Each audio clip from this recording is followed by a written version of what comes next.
Right, so for those looking for new iPads, specifically budget iPads, I'm sure you're going to be cross-shopping between the iPad 9 and the 10 because these are relatively affordable iPads, and of course the 10th generation just launched.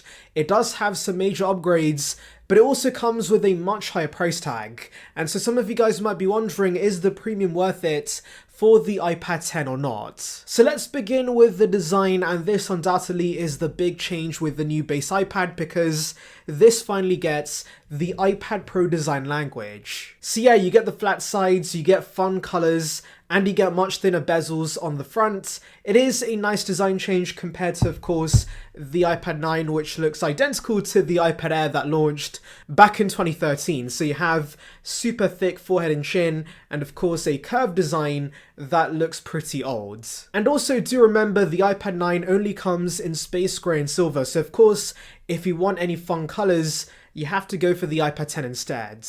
And I will also say the iPad 9 feels a lot thicker in the hand, and I do believe it is. So yeah, for those who want a more premium feel, the iPad 10 does have that. Now moving on to the display on these iPads, yes, on the face of it, the iPad 10 seems to be a major upgrade, giving us a 10.9-inch display on the front compared to 10.2 inches. However, the actual display specs for these iPads are identical for the most part. You have 261 ppi, you have 500 nits of brightness, no P3 support, no anti-reflective coating, and a display that's not laminated. Now, I'll be honest guys, the display gap actually isn't a massive issue with the iPad 10. In fact, it is very noticeable on the iPad 9, but comparing it to the iPad 10, yes, it's there, but you can barely see it. Maybe it's the new design, but it does not make a massive difference, and it looks pretty good. However, the lack of P3 support, and specifically the lack of an anti-reflective coating on these iPads, really does suck, because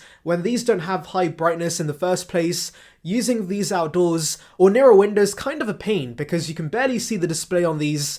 And yeah, I'll be honest guys, when the price is a lot higher for the iPad 10, you can't forgive those downgrades.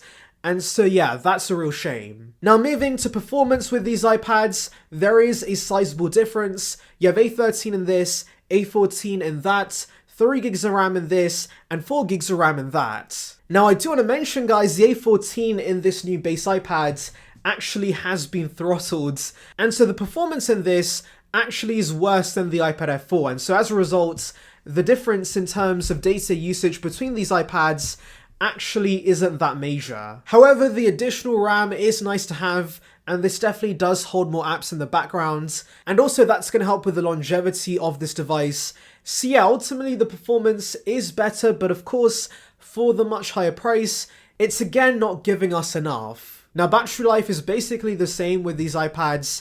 Apple rates them at 10 hours of usage, and I've been getting very good battery life with all iPads, including these. So yeah, it's pretty much a fair game in this aspect. Now moving on to accessories and Apple Pencil support, I can't believe I'm saying this, but the iPad 9 wins this because obviously do remember this still has a lightning port, and so as a result, if I get my Apple Pencil 1, you can just take the lid off and plug it straight in.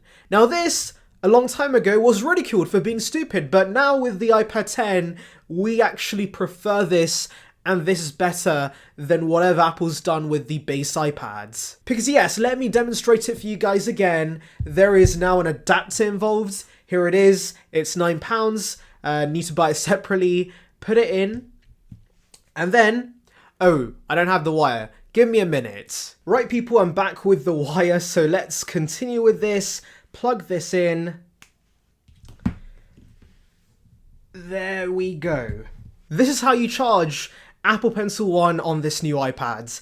Does this look normal to you guys? Does this look easy to use? No, it's stupid, it's cumbersome. Why did Apple do this? And ultimately, I just prefer this. This is so much better, and for that reason alone, the iPad 9 wins this. And yes, I say win because even in the keyboard aspect, I don't think the iPad 10 entirely wins because yes, you do get Magic Keyboard Folio support, but it's insanely expensive, and you can pretty much get the same keyboards for this iPad 9 via Logitech. They sell a pretty great case, and that actually is better because it has a pencil holder on the sides and is also a lot cheaper. So yeah, you could probably get this base iPad, that keyboards, and the pencil for far less than the new base iPads. So yeah, accessories wise, I would say it's a clean sweep for the iPad 9. It has much better accessories. And yeah, solely because the Apple Pencil 1 situation is a mess with the new base iPads, the iPad 9 wins. However, moving to the cameras, the iPad 10 does come back on top because not only do you get back camera upgrades, it's now 12 megapixels like the iPad Air, which of course is much better, but you do also get a front-facing camera upgrade. It's now centered, and it looks a lot better than the iPad 9 front-facing camera. But do remember, Apple gave us this instead of Apple Pencil 2 support on this base iPad, and that sacrifice is not worth it. I would much rather have the camera on the sides. And so yeah, while this feature is great, the compromise kinda is not worth it. And ultimately, do remember the front-facing camera on this is identical to the iPad 10, so of course, while it is on the sides, the quality of it is exactly the same. So this means you get the same wide-angle lens, which of course is pretty nice. Also, this has center stage, which follows you around the room when of course on a stand. And so yeah, for those who can put up with the camera on the sides, the same camera tech is here on the iPad 9. And yeah, let's do a video mic test with these iPads. So here is a quick speaker mic test on the iPad 10. Let me know how it sounds. And here's the iPad 9 with the same camera, but of course to the side of the iPads. Let me know how the mic is. And while we're at it, let's do a speaker test because obviously the iPad 9 only has speakers on the bottom, whereas of course the new base iPad has dual stereo speakers. And yeah, these have much better speakers. Right, so the confusion regarding the iPhone SE 4 continues because Ross Young now tells us we could see OLED and also display smaller than 6.1 inches. And so let's delve into it. So initially, many of us wanted the SE 4 to be based on the 13 mini, but of course, there was a flurry of reports suggesting that would not be the case, and we would see the iPhone XR body instead. Right, so the confusion regarding the iPhone SE 4 continues because Ross Young now tells us we could see OLED and also display smaller than 6.1 inches. And so let's delve into it. So initially, many of us wanted the SE 4 to be based on the 13 mini, but of course, there was a flurry of reports suggesting that would not be the case, and we would see the iPhone XR body instead.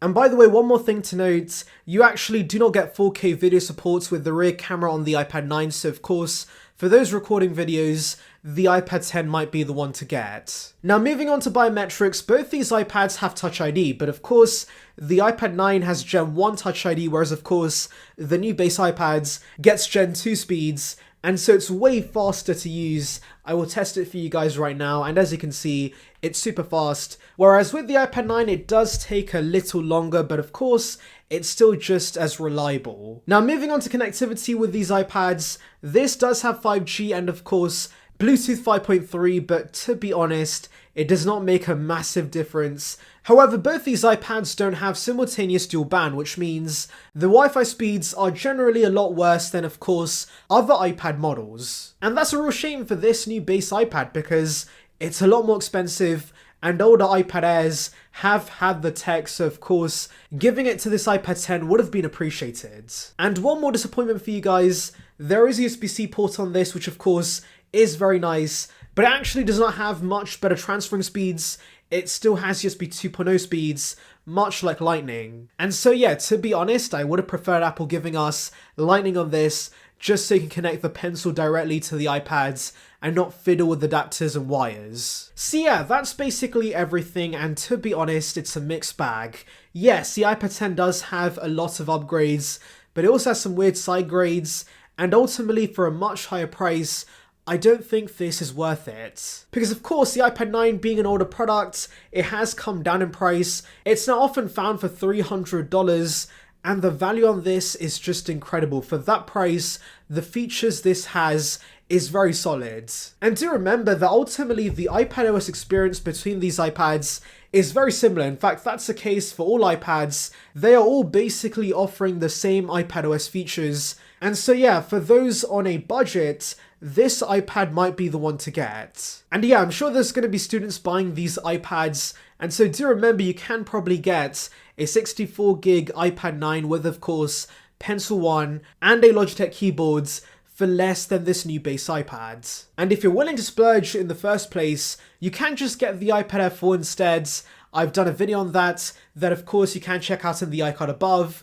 But yeah, there really is not much of an audience for this new base iPad. The iPad 9 is still the one to get. Anyways, if you have questions regarding these iPads, let me know in the comments. But anyways, make sure to like and subscribe for the latest Apple news and rumors. And on that note, see ya peeps.